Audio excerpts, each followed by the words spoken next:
నేటి దినాన మనం నేర్చుకోబోయే అంశము, దేవుడు అహరోను కర్రను చిగురింప చేసెను. ఈ యొక్క వాక్య భాగాన్ని మనము లేఖనాలను మనం పరిశీలన చేద్దాము.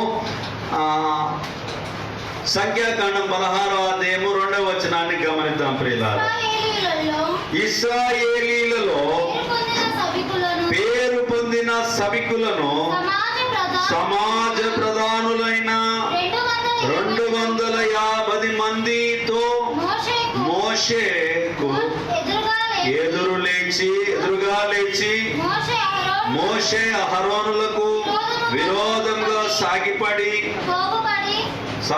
సాగిపడి మీతో మాకిక పని లేదు, ఈ సర్వ సమాజంలోని ప్రతి వాడును పరిశుద్ధుడే, యెహోవా వారి మధ్యనున్నాడు, యెహోవా సంఘం మీద మిమ్మును మీరేలా హెచ్చించుకొనుచున్నారనగా మోషే ఆ మాట విని సాగిలపడెను. అటు తర్వాత అతడు కోరహుతోనూ వాని సమాజంతోనూ ఇట్లనెను, తనవాడెవడో పరిశుద్ధుడు ఎవడో రేపు యెహోవా తెలియజేసి వానిని తన సన్నిధికి రానిచ్చును, ఆయన తాను ఏర్పరచుకొనిన వానిని తన యొద్దకు చేర్చుకొనును.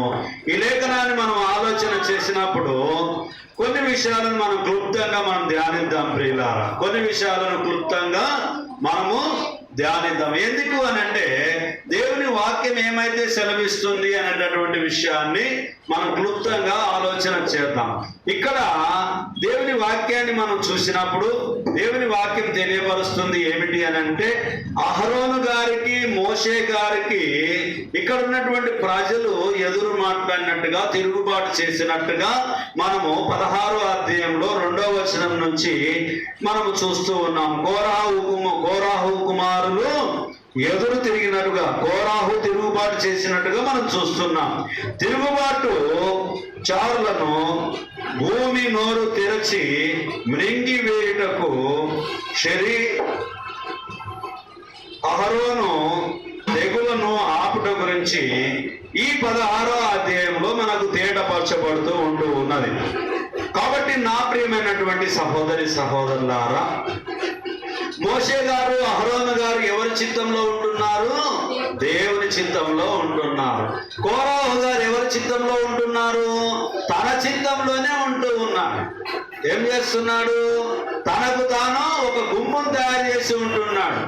నీవు పరిశుద్ధుడవే, నేను కూడా పరిశుద్ధుడినే, నీకు నాకేం తక్కువ ఏం అవసరం లేదు అని అంటున్నాడు. నీకు నాకు తక్కువ ఏం లేదు, సమానమే అని అంటున్నాడు. మోషే గారు వెంటనే ఏం ఆలోచన చేస్తూ ఉన్నారు? దేవుడు రేపు తీర్పు తీరుస్తాడు, రేపు సెలవిస్తాడు, తనవాడు ఎవడో పరిశుద్ధుడు ఎవడో రేపు యెహోవా తెలియజేసి వానిని తన సన్నిధికి రానిచ్చును, ఆయన తాను ఏర్పరచుకున్న వానిని తన యొద్దకు చేర్చుకొనును అని చెప్పి ఎవరితో చెప్పారు? ఈలాగు చేయడి కోరాహు అని.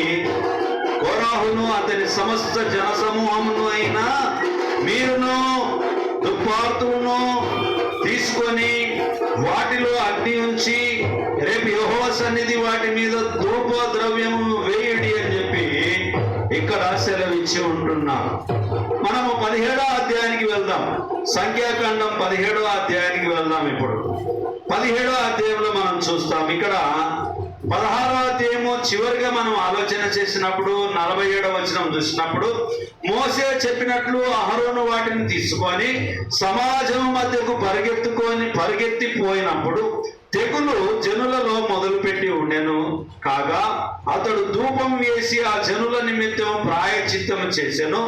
అతడు చచ్చిన వారికి బ్రతికి ఉన్న వారికి మధ్యను నిలవబడగా తెగులు ఆగెను. కోరాహు తిరుగుబాటున చనిపోయిన వారు కాక 14,700 మంది ఆ తెగులు చేత చచ్చిరి. ఆ తెగులు ఆగినప్పుడు అహరోను ప్రత్యక్ష గుడారం యొక్క ద్వారము దగ్గరనున్న మోషే యొద్దకు తిరిగి వచ్చాను. ఎంతమంది చనిపోయానమ్మా? 14,700 మంది చనిపోయి ఉంటున్నారు. ఎందుకు చనిపోయి ఉన్నారు? ఒక వాదన వెళ్ళింది. నీవు గొప్పవాడవా, నేను గొప్పవాడిని అనేటటువంటి వాదన వెళ్ళింది. ఆ వాదనలో మోషే గారు సాగిలపడి ప్రార్థన చేసినట్టుగా మనం గమనిస్తూ ఉంటున్నాం. అహరోను గారి గురించి, అహరోను కర్రను చిగిరింపజేయడానికి దేవుని ప్రణాళిక ఎలా ఉన్నదో మనం ఇప్పుడు 17వ అధ్యాయంలో మనం చూద్దాం. మొదటి నుంచి కొన్ని వచనాలు చదువుకుందాం. సంఖ్యాకాండము 17వ అధ్యాయము మొదటి నుంచి. యెహోవా మోషేకు ఇలాగు సెలవిచ్చెను, నీవు ఇశ్రాయేలీయులతో మాట్లాడి వారి యొద్ద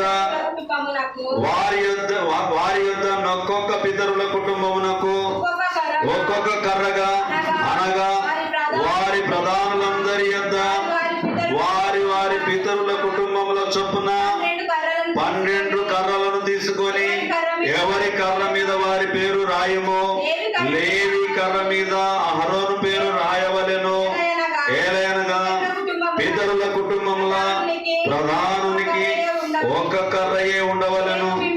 నేను మిమ్మును కలుసుకొని ప్రత్యక్షపు గుడారములోని శాసనముల ఎదుట వాటిని ఉంచవలెను. అప్పుడు నేను ఎవరిని ఏర్పరచుకుందును, వాని కర్ర చిగురించును. ఇక్కడ ఆలోచన చేద్దాం. దేవుడు ఎవరినైతే ఏర్పాటు చేసుకుంటే వారి కర్రను ఏం చేస్తాడంట? దేవుడు చిగురింపజేస్తాడు. మోడు బారిన జీవితాలను చిగురింపజేయగలవు నీవు. మారానుభవం మధురముగా మార్చగలవు నీవు. ఆయన మహోన్నతుడు కాబట్టి ఆయన చిగురింపజేయాలని ఎవరినైతే అనుకుంటే వారి కర్రను చిగురింపజేస్తాడు. ఇక్కడ ఎవరి కర్రను చిగురింపజేయాలని దేవుని ప్రణాళిక ఉంది? అహరోను కర్రను చిగురింపజేయాలని దేవుని యొక్క ప్రణాళిక అయి ఉంటున్నది అనేటటువంటిది జ్ఞాపకం ఉంచుకోవాలి. ప్రియమైనటువంటి సహోదరి సహోదరులారా, చదువుకుందాం ముందుకు. నేను మిమ్మల్ని కలుసుకొని ప్రత్యక్ష గుడారంలోని శాసనముల ఎదుట వాటిని ఉంచవలను. అప్పుడు నేను ఎవరిని ఏర్పరచుకొందునో వారి కర్ర చిగురించును. ఇశ్రాయేలీయులు మీకు విరోధముగా సనుగులు నాకు వినబడకుండా మాన్పివేయుదును. కాబట్టి మోషే ఇశ్రాయేలీయులతో చెప్పగా వారి ప్రధానులందరూ తమ తమ పితరుల కుటుంబములలో ఒక్కొక్క ప్రధానికి ఒక్కొక్క కర్ర చొప్పున 12 కర్రలను అతనికిచ్చిరి. అహరోను కర్రయు వారి కర్రల మధ్య నుండిను. మోషే వారి కర్రలను సాక్ష్యపు గుడారంలో యెహోవా సన్నిధిని ఉంచెను. మరునాడు మోషే సాక్ష్యపు గుడారంలోనికి వెళ్లి చూడగా లేవి కుటుంబపు దైన అహరోను కర్ర చిగురించి ఉండెను. అది చిగురించి పువ్వులు పూసి బాదము పండ్లు గలదాయను. చూడండి ప్రియమైనటువంటి వారు, మరునాడు ఏమైంది? చిగురింపజేసింది. దేవుని చిత్తము ఎవరికి ఉంటే వారు చిగురింపబడతారు అనేటటువంటి జ్ఞాపకం ఉంచుకోవాలి. దేవుని చిత్తం ఎవరికైతే ఉంటే వారు ఆయా పని నైపుణ్యత కలిగినటువంటి పనిని చేయగలుగుతారని చెప్పి జ్ఞాపకం ఉంచుకోవాలి.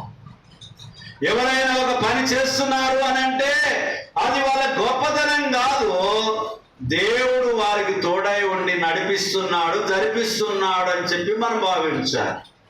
దేవుని చిత్తం లేకపోతే ఒక పొల్లైనను ఒక సున్నైనను తప్పిపోదు అని చెప్పి సెలవిచ్చినట్టుగా ఏది కూడా జరగదనేటటువంటిది జ్ఞాపకం ఉంచుకోవాలి. నా ప్రియ సహోదరి సహోదరులారా, అహరోనుకు దేవుడు తోడై ఉన్నాడు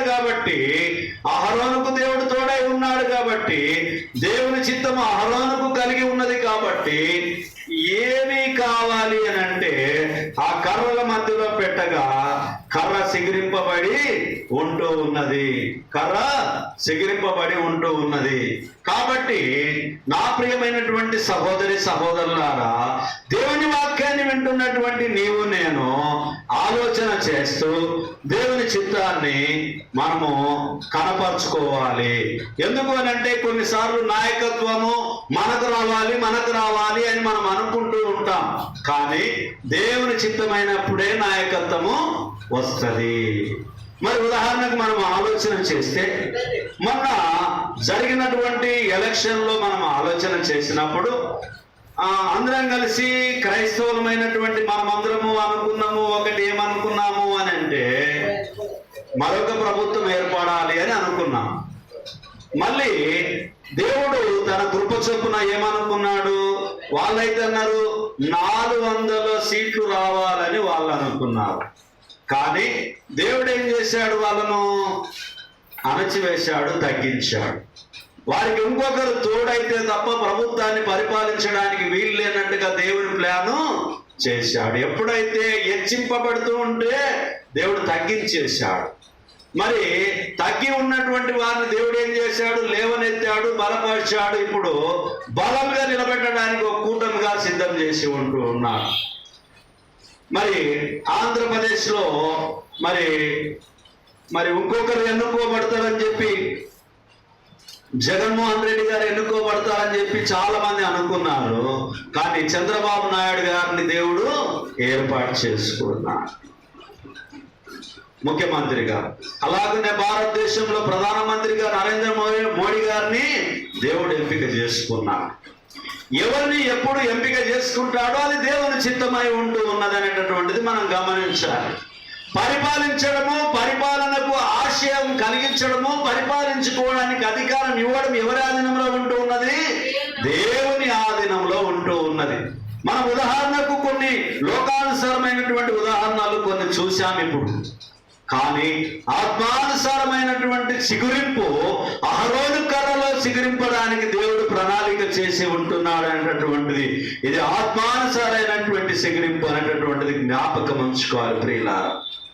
కాబట్టి నీవు నేను చేయాల్సినటువంటి పని ఏమిటి అంటే, ఎప్పుడైనా దేవుని చిత్తం వైపు మనం మోకరించినటువంటి వారిగా, ప్రార్థించే వారిగా, ఆలోచించే వారిగా, దేవాని చిత్తమైతే నాకు ఇది సహాయం చేయమని కోరేటటువంటి వారిగా, నాకు నేనే ఇది చేస్తానని అనుకోవడము వ్యర్థమైపోతుంది. కాబట్టి మరి దేవుని చిత్తం అయితేనే మనము వాటిని ముందుకు కొనసాగించేటటువంటి వారిగా మనం ఉండాలి. కానీ నా యందుకు నేను ఎప్పుడు కూడా ఈ పరిచర్య నేను చేస్తా అని అనుకోలేదు.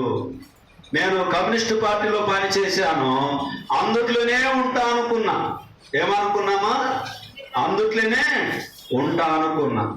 చివరికి ఆ యొక్క ఎర్ర జెండా మీదనే నేను ముగింపు నా జీవితాన్ని కొనసాగిస్తా అని అనుకున్నా. కానీ దేవుని చిత్తం ఏమై ఉన్నది,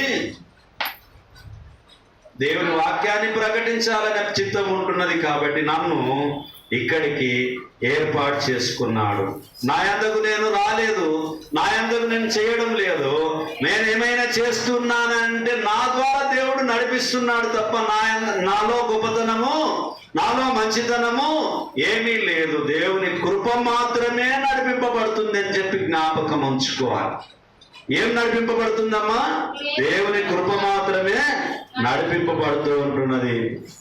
9వ వచనం, యెహోవా సన్నిధి నుండి ఆ కర్ర అన్నిటినీ ఇశ్రాయేలీలందరి ఎదుటికి తేగా, వారు వాటిని చూచి ఒక్కొక్కడు ఎవరి కర్రను వారు తీసుకొనిరి.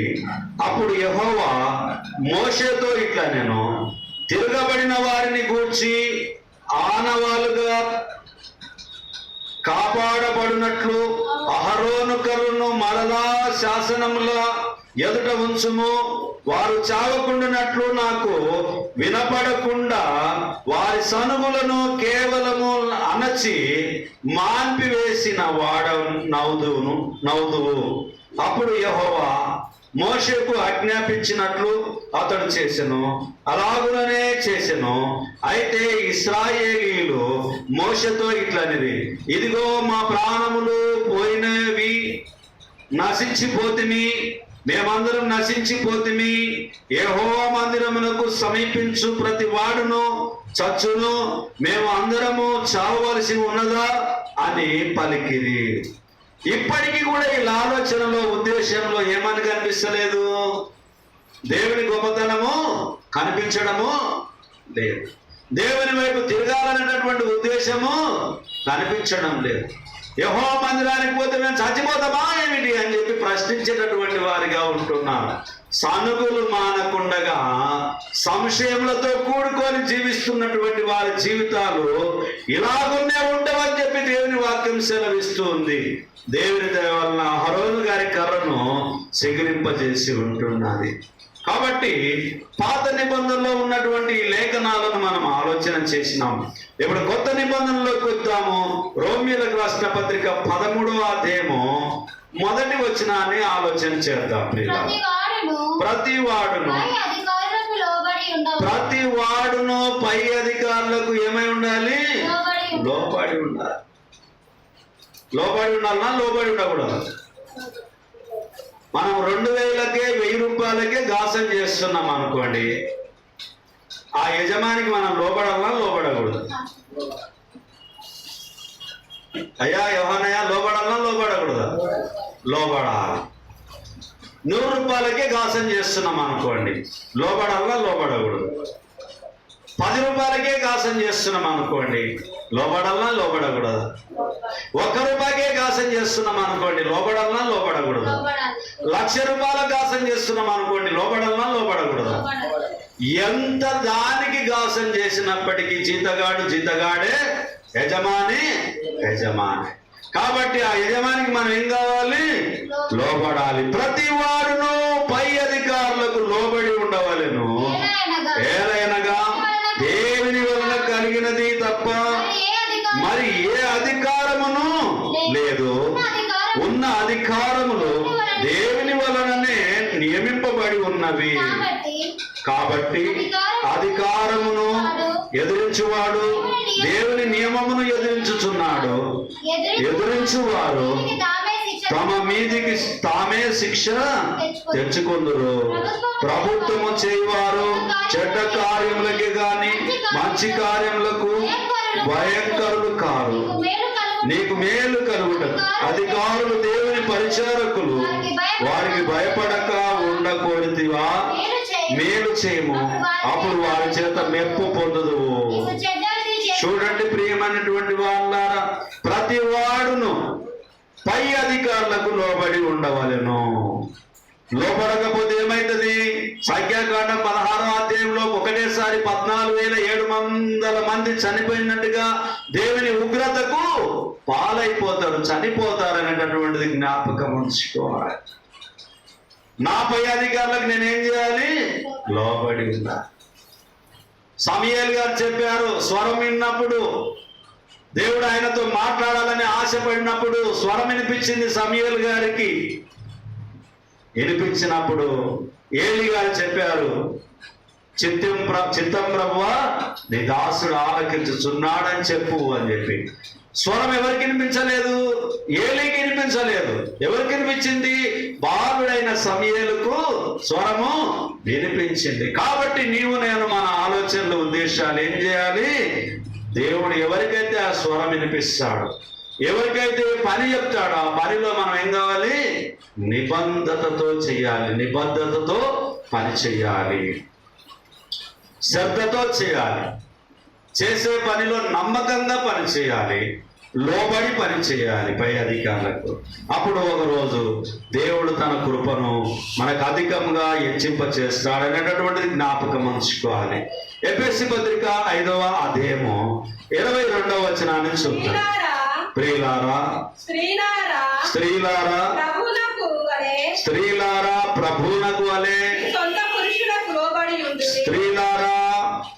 చదువుతారు, ప్రభువునకు వలె నీ సొంత పురుషులకు లోబడి ఉండుడి.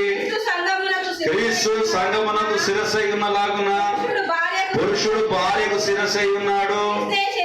క్రీస్తే శరీరం నాకు రక్షకుడై ఉన్నాడు. చూడండి ప్రియమైనటువంటి వాళ్ళ, స్త్రీలకు ఏం చెప్తుంది కొత్త నిబంధనలో? స్త్రీలారా ప్రభువునకు వలె మీ సొంత పురుషులకు లోబడి ఉండుడి.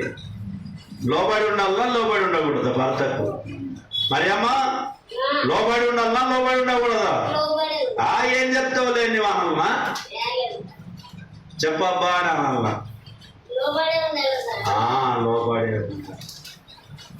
లోబడే ఉండాలి. అందుకనే దేవుని వాక్యం సెలవిస్తుంది 23లో, క్రీస్తు సంఘమునకు శిరస్సు అయి ఉన్నలాగున. ఇప్పుడు ఎవరి మాట వినాలి మనము? ఆ రోజు అహరోను గారు చెప్పారు, మోసే గారు చెప్పారు, వారి మాటను వినలేదు ప్రజలు. కానీ దేవుని చిత్తము అహరోను గారి కర్ర చిగురింపజేయబడి ఉంటున్నాయి. ఎఫెసీ పత్రికలో తెలియపరుస్తున్నది ఏమిటంటే, స్త్రీలారా ప్రభునకు వలె మీ సొంత పురుషులకు లోబడి ఉండుడి. క్రీస్తు సంఘమునకు శిరస్సై ఉన్నలాగున పురుషుడు భార్యకు శిరస్సై ఉన్నాడు. క్రీస్తే శరీరమునకు రక్షకుడై ఉన్నాడు. క్రీస్తు శరీరమునకు రక్షకుడై ఉన్నాడు. క్రీస్తు సంఘమునకు శిరస్సై ఉన్నాడు. ఎవరి మాట వినాలి ఇప్పుడు మనము? క్రీస్తు మాట, యేసు క్రీస్తు ప్రభు వారి మాట మనం వినాలి. వినకుండా ఉంటే కర్ర చిగురించదు, ప్రాణం వెళ్ళిపోతుంది. చాలా వరకు మనం ఏమనుకుంటామనంటే, నా మాట చెల్లుబాటు అవుతుంది కదా, మై క్యాబోలతో వచ్చంతా అని అనుకుంటాం. నేనేం మాట్లాడితే అది నడుస్తుందిలే అనుకుంటాం. కానీ నైచలేక దేవుని ముందర అది నడవదు అని చెప్పి దేవుని వాక్యం సెలవిస్తుంది. క్రీస్తును శిరస్సుగా అంగీకరించినటువంటి మాట చెల్లుబాటు కాదు అనేటటువంటి దేవుని వాక్యం సెలవిస్తూ ఉంటున్నది. సంఘమునకు క్రీస్తు శిరస్సై ఉన్నాడు. క్రీస్తే శరీరానికి రక్షకుడై ఉంటున్నాడు, రక్షణ అయి ఉంటున్నాడు. అది మనం గమనించాలి. అపోస్తల కార్యం, క్షమించండి, ఎఫెసీ 6:4 చదువుకున్నాం. తండ్రులారా మీ పిల్లలకు కోపము రేపక ప్రభు యొక్క శిక్షలోను బోధలోను వారిని పెంచుడి. ఏం చేయమంటుంది? పిల్లలకు కోపం రేపక వారిని శిక్షలోను బోధలోను వారిని పెంచుడి. తండ్రులారా మీ పిల్లలకు కోపము రేపక ప్రభు యొక్క శిక్షలోను బోధలోను వారిని పెంచుడి. నిజంగా కూడా మన పిల్లల్ని మనం ఇప్పుడు బోధ చేస్తూ ఉంటున్నామా? తల్లిదండ్రులము ఫోన్ ఇస్తే అయిపోతుంది. ఏమిస్తే అయిపోతుంది? ఒక ఫోన్ ఇచ్చేస్తే అయిపోతుంది. ఫోన్ ఒకటి కొనిస్తే అయిపోతుంది. లేదా నాతో ఉన్న ఫోన్ ఇచ్చేస్తే సమస్య పరిష్కారం అవుతుంది. చూసినంత వరకు చూస్తూ ఉంటాడు. మరి కొన్ని ఫోన్లు చూసినప్పుడు పిల్లలు పిక్చర్లు అయిపోయారు. ఎవరు బాధ్యులు? తల్లిదండ్రులే బాధ్యులు. పిల్లలకు కోపం రేపకుడు అంటే మీరు శిక్షలోను బోధలోను మంచితనంతో పెంచాలని చెప్పి దేవుడి వాక్యం సెలవిస్తుంది. బాలుడు నడవలసిన త్రోవను వానికి నేర్పము, వాడు పెద్దవాడైన దాని నుండి తొలగిపోడు. కాబట్టి మన పిల్లలకు మనం ఏం చేయాలి? దేవుని బోధలో పెంచాలి. అపోస్తల కార్యం 20వ అధ్యాయం 28వ వచనాన్ని చూడండి. ఏమిచ్చిండమ్మా? దేవుడు తన స్వరక్తం ఇచ్చి సంపాదించిన తన సంఘమును కాయుటకు. చూడండి ప్రియమైనటువంటి, ఆ యావత్తు మందను గూర్చి మీ మట్టుకు మిమ్మును గూర్చి జాగ్రత్తగా ఉండుడి. దేవుని 27వ వచనం, దేవుని సంకల్పం అంతయు మీకు తెలుపకుండా నేనేమియో దాచుకొనలేదు. దేవుడు తన స్వరక్తం ఇచ్చి సంపాదించిన తన సంఘమును కాయుటకు పరిశుద్ధాత్మ మిమ్మును దేని యందు అధ్యక్షులుగా ఉంచెనో ఆ యావత్తు మందను గూర్చియు మీ మట్టుకు మిమ్మును గూర్చియు జాగ్రత్తగా ఉండుడి. చాలా వరకు అనుకుంటారు క్రీస్తు సంఘము అని అంటే ఏం లేవు అక్కడ. చెప్పేవాళ్ళు బయట ఉన్న వాళ్ళు ఏం చెప్తారు మనకు? ఆడ సపాట్లు కొట్టరు అమ్మ, ఆడ బాగుంటది కానీ సపాట్లు కొట్టరు అని అంటారు. బోధ బాగుంటది కానీ సంగీతం లేకుంటది అని అంటారు. సంగీతం ఎవరికి కావాలా? మనకే కావాలి. ఎందుకంటే నిద్ర రాకుండా ఉండడానికి సంగీతం కావాలి.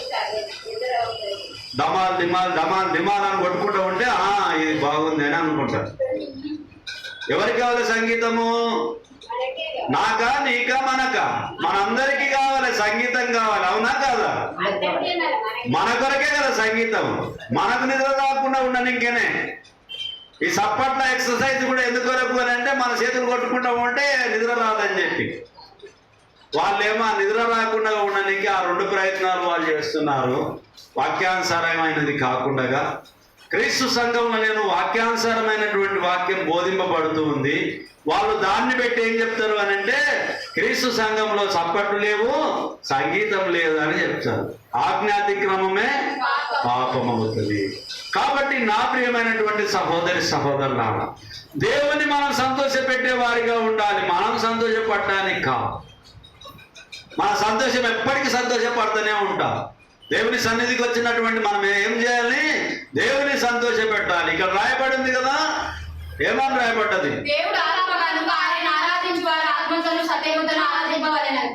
ఎందుకు చేతులతో ఆరాధించాలని చెప్పలేదు? ఎందుకు తప్పెట్లు తాళాలు తీసుకొచ్చి ఆరాధించాలి అని చెప్పలేదు? ఇక్కడ దేవుడు ఏమై ఉన్నాడమ్మా? ఆత్మ అయి ఉన్నాడు. దేవుడు ఆత్మ కనుక ఆయన ఆరాధించు వారు ఏమై ఉండాలి? అపొస్తలుల కార్యం 17వ అధ్యాయం 24వ వచనం చదువుతండి.